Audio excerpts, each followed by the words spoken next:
On count 1, violation of the Georgia RICO Act, 20 years to serve in confinement. On count 10, life in confinement. Cash Out, who got slapped with a 70-year bid just days ago, has been found dead behind bars. Word is inmates came for him once they learned the full extent of his crimes. I've got the full story. Let's dive in. From a trap to the top. Cash Out is everywhere right now with headlines about RICO indictment's conviction, a looming 70-year sentence, and whispers of his death. But before we unpack that drama, you need the backstory on this Atlanta spitter, because most folks have no idea who he was. Cash Out rose to prominence in the early 2010s with his hit single Cashing Out, which peaked at number 36 on the Billboard Hot 100. Shotty really had the streets and the radio unlocked with that joint. The song went platinum and had everybody from the projects to the penthouse saying, "I'm cashing out swag." Born August 15th, 1990, this young was coming up during one of the most legendary eras in Atlanta hip-hop, when the city was really establishing itself as the new mecca of the culture. But real talk, Cash Out's story don't start with success. It starts with a type of street that either makes you or breaks you. Back in 2009, when Homie was just 19 years old, he was charged with a gun possession offense in Clayton County, Georgia. Now, for a young black man in Georgia, getting caught with a strap usually means you're about to do some real time. But sometimes the universe gives you a break when you least expect it. Gibson was acquitted of this gun charge, which he later described as a pivotal moment that gave him a second chance in life. This acquit became the foundation of his whole redemption narrative. Shotty was out here telling everybody that getting off on them charges was God's way of telling him to put the streets down and pick up the mic. That's the type of story that resonates in the hood. The young trap king who chose bars over being behind bars. Situation, certain things make you, and certain people who come to you make you go another way, you feel me? And I'm glad, that person, in that situation, that God put me through, made me go towards the music, you feel me? And now look at what happened, you feel me? That's the type of real talk that made people believe in Cash Out's transformation. He wasn't trying to act like he never was in the streets. He was keeping it 100 about where he came from while showing folks he was trying to level up. After that acquit, Gibson started grinding on his music career for real. Initially signing with the independent label Bases Loaded. The come-up was gradual but serious. The label would later re-release his breakout single Cashing Out through Epic Records in March 2012 after Gibson signed with the major label under L.A. Reid's guidance. When I tell you this song was everywhere, the clubs, the trap houses, the radio, the block parties. This joint was a soundtrack to the streets in 2012. The song's success was crazy. It reached number 2 on the Hot R&B/Hip Hop Songs chart and topped the Hot Rap Songs chart. But what really showed how much impact this record had was when all the heavy hitters started jumping on remixes and freestyles. The song's success led to freestyles and remixes by artists like Ludacris, Crazy Bone, Dat Bow, Roscoe Dash, Young Jeezy, Akon, Chief Keef, Fabulous, and Yodi. When you got legends like Luda and Jeezy with your music, you know you made it to the big leagues. The success kept building. Gibson followed up Cashing Out with Big Booty in July 2012, which saw moderate success. Then came the joint that really showed his staying power, She Twerkin' in 2014, which entered the Billboard Hot 100 at number 100 and served as a lead single for his debut album, Let's Get It, released on August 26, 2014. Shorty had the strip clubs going crazy with that one. The album achieved moderate success on the Billboard 200, and Gibson continued to collaborate with prominent artists like Future, Lil Durk, and Migos, further embedding him in Atlanta's rap ecosystem. These wasn't just random features, either. These was his peoples, the who was really running Atlanta at the time. That's how you know Cash Out was really plugged in with the city's hip-hop elite. The legitimacy kept growing, too. Gibson even appeared in the 2019 film Uncut Gems, starring Adam Sandler, showing his cultural relevance was extending beyond just music. From the outside looking in, this was a perfect redemption story. Young black man beats the system, finds success through his talent, and becomes an inspiration to other kids coming up in similar situations. But while all the success was happening in the spotlight, some real dark was allegedly going down behind the scenes. Prosecutors would later allege that he was simultaneously building a criminal enterprise while building his rap career. This enterprise, they claimed, used Gibson's record label, Pyre's Music Group LLC, as a front to lure women into prostitution. The first real sign that something was wrong came in 2019 when Gibson was arrested in a Gwinnett County, Georgia prostitution sting operation. This arrest didn't make major headlines at the time, but it was the beginning of the end for Cash Out's carefully crafted public image. Getting in trouble, catching cases, and catching a serious case. And Yeah, you caught 2 serious cases, talk about those cases. Just some, I got caught into, I don't really get into it like that, you feel me? Okay, it's public record. Yeah, that's you- fine. yeah, you It's did. not, I'm not asking you. You never know, they might try to bring something back up on you, but I'm just blessed that it was not. Looking back at that interview now, you can see homie was always a little shy about his legal troubles. He kept it vague, talking about being blessed that previous cases didn't stick. At the time, it seemed like he was just being smart about not self-incriminating. But now, we know there was probably way more to the story. What's really crazy is how Cash Out always talked about loyalty and keeping real around him. He used to emphasize how important it was to have people who really been through with you. People who understand the street code, that tight circle he was talking about. The criminal enterprise, according to prosecutors, was built around family and close associates. Gibson's inner circle included his mother, Linda Smith, known as Mama Cash Out, and his cousin, Tyrone Taylor, both of whom would eventually be convicted alongside him. So, when he was talking about real friends and people who've been through things with him, he might have been talking about co-conspirators and some serious criminal. That's the type of loyalty that can turn deadly real quick. When your family and closest friends are also your partners in crime, it creates a situation where everybody's going down together when it hits the fan. The story of Cash Out ain't just about one rapper's fall from grace. It's about how the streets can follow you even when you think you've left them behind. How success and fame can become tools for exploitation. And how sometimes the people closest to you can drag you into the darkest imaginable. It's a cautionary tale about what happens when keeping it real goes too far. When street credibility becomes more important than basic human decency in the hood.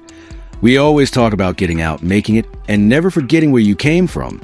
But Cash Out's story shows that sometimes remembering where you came from can become an excuse for never really leaving. The streets he claimed to have left behind were allegedly still very much part of his life, just hidden behind platinum plaques, red carpet appearances, and a carefully managed public image. As we'll see in the next part of the story, when the full extent of the allegations against Gibson came to light in that Fulton County courtroom, it would reveal a level of systematic abuse and exploitation that went far beyond anything the hip-hop community had seen before. The same energy and business acumen that made cashing out a platinum success was allegedly being used to destroy lives and traumatize vulnerable women. But first, we need to understand exactly what went down in that trial, where prosecutors would paint a picture of criminal enterprise so disturbing that even hardened legal observers would be shocked by the testimony. The street legend was about to face the ultimate test, and this time there would be no acquit, no second chance, and no redemption story to save him. When keeping it real goes wrong, the trial began with jury selection on June 3rd, 2025 in Fulton County Superior Court, presided over by Judge Melanie Lage. From day one, everybody knew this was going to be different. The media was out there heavy. The courthouse was packed, and you could feel the tension in the air. This wasn't just about Cash Out. This was about his whole crew, his family, and a network that prosecutors said had been terrorizing women for damn near a decade. The district attorney Ernest Winfrey described Gibson as the leader of a 7-year reign of terror. When they said reign of terror, they wasn't being dramatic. They was being literal. The charges against this were absolutely insane. Gibson faced 13 counts, including rape, aggravated sodomy, human trafficking, and racketeering. But see, numbers don't tell the whole story. What the prosecution was really saying is that Cash Out had turned his whole music empire into a trap.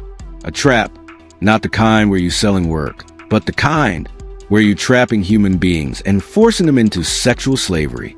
That's some next-level predator, goes way beyond anything we typically see in hip-hop legal troubles. The prosecution's case was built around showing how Gibson allegedly used everything that made him successful in music. His charisma, his connections, his business set up to prey on vulnerable women. Evidence presented included victim testimonies describing being lured through Gibson's celebrity status in social media, promised financial opportunities, and status within PYZ Music Group only to face coercion, violence, and forced prostitution. Think about how up that is. These women thought they were getting an opportunity to work with a successful rapper, maybe get into the music business, maybe change their lives for the better. Instead, they was being set up to be sexually exploited and trafficked. The evidence the prosecution presented was extensive and damaging as hell. One victim testified that Gibson instructed her to deposit earnings into kitchen drawers, and another recounted being told to omit his name if reporting attacks to police. That second part is especially telling. Homie was coaching victims on how to lie to police to protect him. That shows premeditation and a level of criminal sophistication that goes way beyond impulse crimes. The prosecution also dropped some serious digital evidence. Text messages, phone calls, and financial records linked Gibson, Smith, and Taylor to the trafficking operation, showing how proceeds supported Gibson's lifestyle. In the age of smartphones and digital records, it's hard to hide criminal enterprises. Every text, every payment, every communication becomes evidence that can bury you in court. But the most disturbing testimony came from the victims themselves. Several women testified that they worked as prostitutes for Gibson with him or his mother, taking their earnings. Some reported being forced into prostitution after being raped by Gibson or Taylor, with one witness stating she was only given food if she performed sex acts for money. A forensic interviewer specializing in sex trafficking testified about the impact on victims, particularly those under 18, highlighting how Gibson's operation exploited vulnerabilities. Having an expert explain the psychological mechanics of trafficking helped the jury understand that this wasn't just prostitution. This was systematic abuse designed to break down victims' ability to resist or escape. The family aspect of this operation made it even more disturbing. Gibson's mother, Linda Smith, known as Mama Cashout, and cousin Tyrone Taylor were also central figures in the operation. When your own mother is helping you traffic women, that's some deeply twisted family dynamics. This wasn't just about one person's criminal behavior. This was about a whole family structure built around exploiting vulnerable women. Evidence indicated that Smith received digital payments from women involved in the sex trafficking operation, suggesting she played a role in managing or profiting from the proceeds of the enterprise. So, Mama Cash wasn't just looking the other way. She was actively participating in the money flow from trafficking. That's some cold blood right there. The prosecution also showed evidence of witness intimidation. Prosecutors presented evidence that Smith conspired with her son to intimidate a key witness who was both a co-defendant and a cooperating witness in the case. In jailhouse phone calls played in court, Gibson was heard instructing Smith to locate the witness, with prosecutors arguing this was an attempt to prevent her from testifying. That witness intimidation charge is serious as hell because it shows a criminal mindset continued even after getting arrested, instead of taking responsibility or showing remorse. Gibson was allegedly still trying to manipulate the system and silence his victims. That type of behavior shows a complete lack of conscience or empathy. Now, Cash Out's defense team, led by attorney Kurt Matthews, wasn't going down without a fight. Matthews argued that the prosecution overcharged by presenting conflicting counts for the same incidents and questioned the credibility of cooperating co-defendants. This is a common defense strategy: attack the credibility of witnesses and argue that prosecutors are piling on charges to make the case seem worse than it is. The defense highlighted inconsistencies in accuser testimonies, claiming some voluntarily reconnected with Gibson and that witnesses were coerced into testifying. This is also typical defense work. If you can't deny that events happened, you try to argue that they happened differently than the prosecution claims. Matthews also questioned credibility of co-defendants who received plea deals and criticized the lack of expert witnesses for the prosecution. The idea here is that people who get deals for testifying have incentives to lie or exaggerate to get lighter sentences. But the most controversial part of the defense came from Gibson himself. Throughout the trial and during sentencing, Gibson maintained his innocence. And, it's a hard decision, and I felt like they made the wrong judgment. I've done things in my life, I'm not perfect, but the things I've been accused of, I know that I haven't done those things. Even more wild, he compared himself to Jesus Christ in his statements suggesting persecution. Jesus was falsely accused. A lot of the prophets were falsely accused. You don't have that emotion like you've done something. Comparing yourself to Jesus when you're on trial for sex trafficking is some next-level delusional. That type of statement shows either complete disconnection from reality or a narcissistic personality that can't accept responsibility for anything. Either way, it's not a good look in front of a jury. The victim impact statements were the most powerful part of the trial. Victims described feeling disgusting and unlovable as a result of the exploitation and abuse they suffered. They reported severe mental health issues, including post-traumatic stress disorder, PTSD, depression, anxiety, and other conditions stemming from being trafficked and coerced into prostitution. One victim's statement was particularly haunting. "For the rest of my life, I will fear that he will kill me all because I wouldn't do what he wanted me to do." That's the type of psychological damage that don't heal. Even with Gibson behind bars, these women are still living in fear because of what he allegedly did to them. Victims and their families spoke of the deep emotional toll, with one parent stating that Gibson literally stole the souls of all the women they victimized. When a parent uses language like "stole the souls," we're talking about damage that goes beyond the physical crimes into some spiritual, psychological destruction that might never fully heal. The systematic nature of the operation became clear through the evidence. The enterprise operated in locations such as a hotel room near Fulton Industrial Boulevard and a residence in Atlanta's Carroll Heights neighborhood. These wasn't random locations. They were established spots where the operation conducted business, showing planning and organization. The prosecution emphasized that the enterprise operated for at least 7 years, indicating a long-term pattern of behavior rather than isolated incidents. 7 years is a long time to be running a criminal operation. That's not impulsive behavior. That's a sustained criminal enterprise that had developed systems, procedures, and ways of avoiding detection. The technology aspect was crucial. 2. Cell phone messages and financial records demonstrated Gibson's control over victims' finances and his use of fear and manipulation to maintain control. Modern criminals leave digital footprints everywhere, and those electronic records can be more damaging than eyewitness testimony because phones don't lie. As the trial progressed, it became obvious that this case was about more than just one rapper's criminal behavior. This was about how predators can use fame, success, and legitimate businesses as covers for horrific crimes. The use of RICO charges showed that prosecutors saw this as organized crime, not just individual bad acts, but coordinated criminal enterprise. On July 18, 2025, after a day of deliberations, the jury reached their verdict. 7 weeks of testimony, hundreds of pieces of evidence, and dozens of witnesses had led to this moment. The verdict would not only determine Gibson's fate, but would send a message about how society responds to the systematic exploitation of vulnerable women, especially when that exploitation is hidden behind the glamour. I dated women who were doing escort or whatever, however people want to look at it from a moral standpoint, but who was doing these things as a grown woman. I've only dealt with grown women. Nothing was forced. Nothing was coerced or anything of that nature. If you notice before this trial, no woman can say anything about me before this trial. If you notice before this indictment, no woman can say anything about me before this indictment. Of the entertainment industry.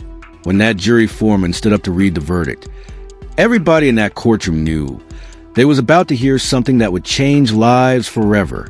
But what nobody expected was that just days after the sentencing that would follow, this story would take an even more shocking turn that would leave investigators, legal experts, and the entire hip-hop community try and make sense of an ending that nobody saw coming. The verdict, fam, July 18th, 2025, was the day that Cash Out Street legend status officially died, and his legacy as a predator was cemented forever.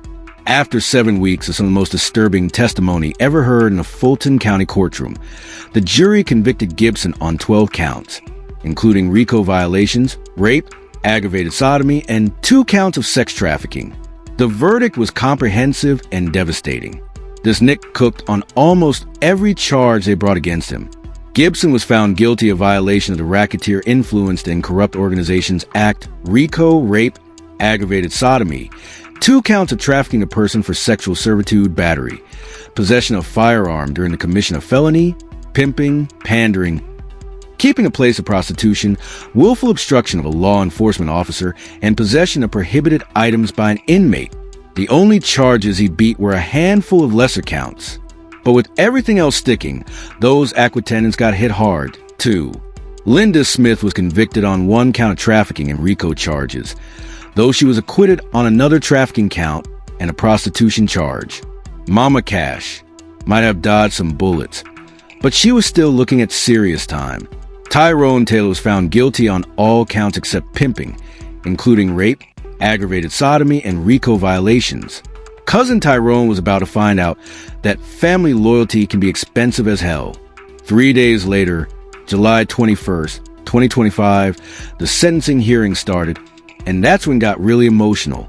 Before the judge dropped those sentences, Judge Melanie Leftridge heard victim impact statements that laid bare the devastating human cost of Gibson's crimes. These statements weren't just testimony.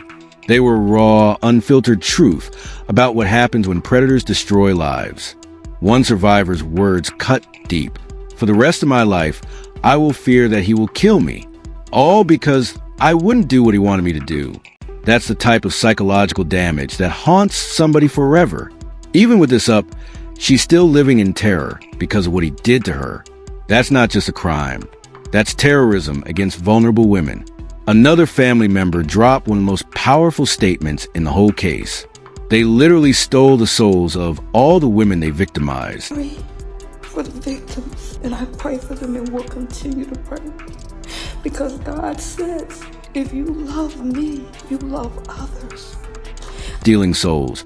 They're talking about damage that goes beyond the physical, beyond the financial. They're talking about destroying the very essence of who somebody is as a human being. The victims reported severe mental health issues, including post-traumatic stress disorder, PTSD, depression, anxiety, and other conditions stemming from being trafficked and coerced into prostitution. These women go to be dealing with this trauma for the rest of their lives, while Gibson was sitting in court acting like he was the victim. When it was Gibson's turn to address the court, Homie gave what might be one of the most tone-deaf, delusional statements ever heard in a criminal sentencing. Interview 1835-1910. Drew was really standing there after being convicted on multiple rape and trafficking charges, talking about how everything was consensual. The audacity and complete lack of accountability was staggering. But it got even worse when he started comparing himself to religious figures. His mother, Linda Smith, took a completely different approach. Her statement was filled with what seemed like genuine remorse and acknowledgement of the victim's pain. Interview 1930-1945. At least Mama Cash showed some humanity and acknowledged the suffering her actions contributed to. That type of accountability might have helped her when it came time for sentencing. When Judge Lage was ready to drop those sentences, her words before announcing them showed exactly how she felt about what she'd heard during the trial. Interview 2001-2027. When a judge uses words like diabolical conduct and the very worst of human behavior, you know she about to drop some serious time. Gibson was sentenced to life in prison plus an additional 70 years. The sentence breakdown was methodical and brutal. The court heard and viewed evidence demonstrating the very worst of human behavior toward other human beings. The jury verdict in this case reflects that the state met its burden in proving beyond a reasonable doubt that the diabolical conduct of the defendants occurred. The sentencing to be meted out by this court will be responsive to that. When a judge uses words like diabolical, Interview 2041, 2140. The judge kept going, stacking time for trafficking, battery, gun charges, and everything else. Even if some convictions got overturned on appeal, this is never seeing the streets again. That's the type of sentence that makes a statement, not just to Gibson, but to any other predators who think they can use fame and success as cover for hurting people. Linda Smith got 30 years, which was heavy, but way lighter than her son. Tyrone Taylor got the same as Gibson. Life plus... Count 1, violation of the Georgia RICO Act, 20 years to serve in confinement to run consecutive with count 10. On count 10, rape, life in confinement. Count 12, aggravated sodomy, life in confinement to run concurrent with count 10. the judge kept going, stacking time for trafficking, battery, gun charges, and everything else. Even if some convictions got overturned on appeal, this is never seeing the streets again. That's the type of sentence that makes a statement, not just to Gibson, but to any other predators who think they can use fame and success as cover for hurting people. Linda Smith got 30 years, which was heavy but way lighter than her son. Tyrone Taylor got the same as Gibson, life plus 70 years. Cousin Tyrone found out the hard way that blood don't protect you from consequences. All three had to register as sex offenders and were banned from contacting victims or going to certain areas where the crimes happened. The case highlights the intersection of fame. 70 years. Cousin Tyrone found out the hard way that blood don't protect you from consequences. All three had to register as sex offenders and were banned from contacting victims or going to certain areas where the crimes happen. The case highlights the intersection of fame, power, and exploitation in ways that the hip-hop community is still grappling with. This case was part of a trend of Atlanta rappers facing RICO charges following high-profile cases against Young Thug and YFN Litzy. The pattern suggests deeper issues in how success, street credibility, and criminal behavior intersect in hip-hop culture. Gibson's use of his record label, Pyre's Music Group LLC, as a front for alleged criminal activity perverted everything music is supposed to represent, instead of being a vehicle for creativity and positive influence. His label allegedly became a tool for exploitation and abuse. The systematic nature of Gibson's alleged crimes also exposed gaps in how society identifies and responds to trafficking operations. The enterprise operated for at least 7 years before being fully exposed, raising questions about what warning signs were missed and what systems could be put in place to catch such operations earlier. For the hip-hop community, Gibson's case represents a painful reckoning with questions about misogyny, the treatment of women, and the difference between artistic expression and real-world behavior. The genre has long struggled with these issues, and cases like Gibson's force uncomfortable conversations about responsibility and accountability. The legal proceedings also demonstrated the evolving use of RICO charges against public figures.